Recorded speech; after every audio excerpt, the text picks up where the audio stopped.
Sage Wanderer here, coming at you from my cabin down by the creek.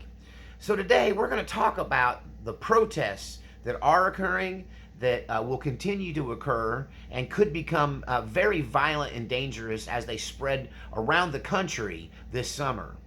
I had to take a victory lap because I did predict this back in February or March, that I had already seen the writing on the wall. My research had indicated that the people involved in the left side of politics, the anti-Trump movement, was planning for some big protests and some violent protests and some uprisings. I mean, they're really, honestly, in a lot of ways, they're calling for civil war. They're calling for civil disruption.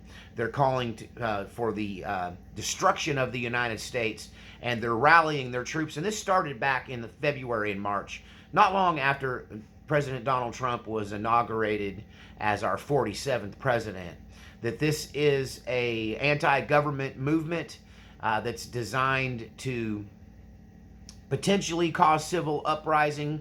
You know, I think they're shooting towards civil war. I don't know if they're ever going to produce enough kinetic energy to bring about a genuine revolution against the current government. But they could definitely throw a little bit of, they could throw a monkey wrench in the works around the country and cause a lot of trouble for people, and even cause potentially death and destruction throughout the country.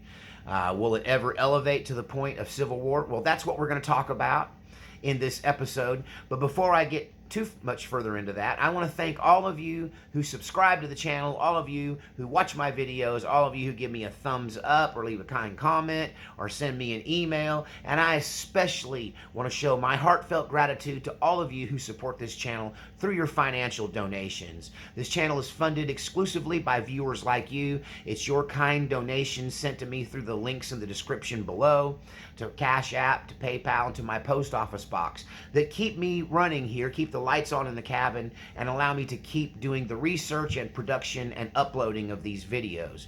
So thank you so much for all that you do for me, and it's greatly appreciated, and I love you all very much, and God bless every one of you. Okay, so I did predict this because I heard rumors, I heard people talking, I heard it in the planning stages.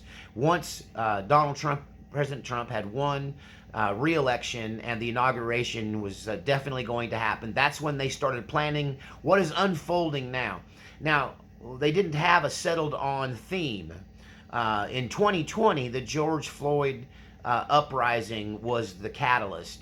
Of course, there were a lot of groups that had nothing to do with Black Lives Matter that were joining them, like Antifa, which is an anti-government, communist, violent, anarchist movement.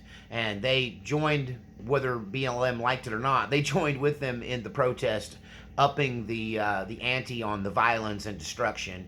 And if you recall, back in 2020, several United States cities burned, and many people were killed. And it was the closest we've been to civil war, in my opinion, probably since the 1960s, late 60s, during the countercultural revolution. And we're seeing now a resurgence of that mentality and that method, quite frankly, of opposing, the elected government. So I'm talking about the riots, in the mostly peaceful protests, the riots that are happening in Los Angeles and other parts of California. And, Donald Trump, our president, has called in the National Guard, and the last I heard, he was also calling in the Marines, that we have actual Marines on the ground in California, and that he had activated and deployed the ICE tactical units in every city in the United States to be on standby, because the protests are erupting due to the serving of warrants for deportation on people who are here from other countries illegally and either are convicted or currently wanted on some violent criminal charge. So this isn't just everyday Joes. Now, everyday Joe illegal immigrants get caught up in this, because if they bust into a house with a warrant for an individual, and then 10 other people are staying there, living there, or are present there, and they are also here illegally and are undocumented, then they are being scooped up in the process as well. And this has caused the left and the media and these violent protesters and their financial backers who've been planning this since the election, has caused them to engage in these violent protests where pallets of cinder blocks are being strategically placed in the areas where these protests or demonstrations are being planned, so that the means are there to rock the police, to break windows, to throw these chunks of broken concrete, as weapons. Recently, an individual in these riots in Los Angeles got arrested, scooped up, and now charged for throwing Molotov cocktails at police. And we're starting to see the left really rising up violently. First, it was kind of organic. They're individuals who are upset about President Trump being in charge, and they've done violent things. I won't get into listing all of those, but there's been a rash of these random acts of violence that are politically motivated. And now, just like I predicted back in February and March when I made a video about this in the past, the organized uprising for this summer is underway. It's, I guess the main theme is called No More Kings protest. And the implication being that Donald Trump thinks he's a king, and he's acting like a dictator according to them. And these protests are there to cause civil unrest, civil disruption of services, the destruction of private property, and potentially injury or death to people who don't agree with them, and or especially federal police and local police who are combating against this. And President Trump's response has been that he will do whatever is necessary to hold up law and order. And honestly, I'm not 100% in agreement with that. If you ask me, I think law and order in Los Angeles ought to be left up to the Los Angeles Police Department, right, and the county sheriff and the highway patrol, right? That it ought to be California who's responsible for keeping law and order in California. Now, should he be executing these warrants in these sanctuary cities? Absolutely. Do I think he should be sending in as many backup troops as necessary to make sure that that can happen successfully and without any injury to the people serving those warrants? Absolutely, right? But I don't think that the National Guard should be called out to maintain order in the streets in California. Go in, surgically serve these warrants, pull your people out, Mr. President, right? And then let LA burn. Really, I don't care about Los Angeles, California. If they're so ignorant to think that they can tear up their own city because they're upset about something that happened in Washington, D.C., right? Then they kind of, the Darwinian law kicks in there. And I'm just like, burn, baby, burn. Let it go. It's just, I don't think it's the federal government's job to put a stop to it.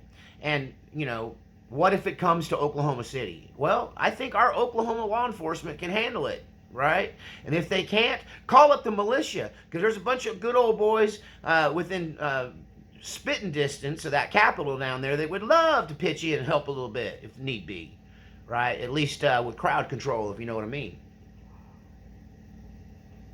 I don't really think it's the federal government's job to put down these protests, and I think you're just feeding into the narrative if you want to do that. If you want to use strong hand tactics, hold up law and order in Los Angeles or Seattle or someplace like that with federal troops or U.S. Marines or the National Guard, all you're really doing is kind of making their point for them, right? They're claiming that this is some kind of fascist military takeover of our government, and you fall right into their trap. It's like they're setting you up. Let's be honest. The people that are starting these protests, they hope that the president and the National Guard and in some cases the governor will overreact. They hope that it really escalates. They want to see blood in the streets because they're trying to overthrow our government. They're trying to create a backlash against not just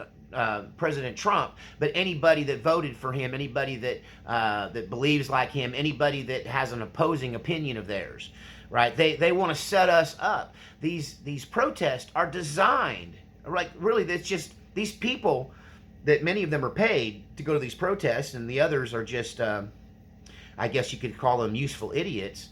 But these people that show up, the people that organize these things, they want their protesters to get hurt.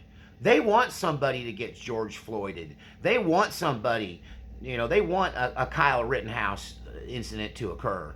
That they want escalation.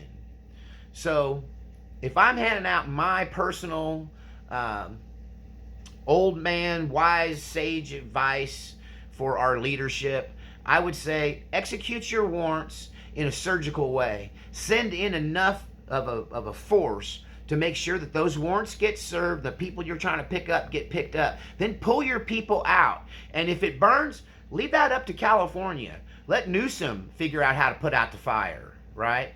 And if these protests spread to other places, use the same authority there, right? Just if they want to tear up their city, let them, right? It's I'm sorry. I don't think it's the federal government's job to get involved in this kind of stuff. I mean, now, having said that, I also think it's the responsibility of the locals to deal with their own stuff.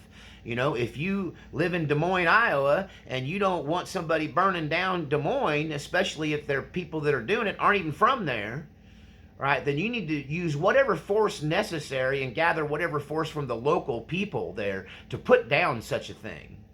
Right? Then if you fail, then if you don't have enough resources, then if you're getting your butt kicked, then, send out for the feds for backup.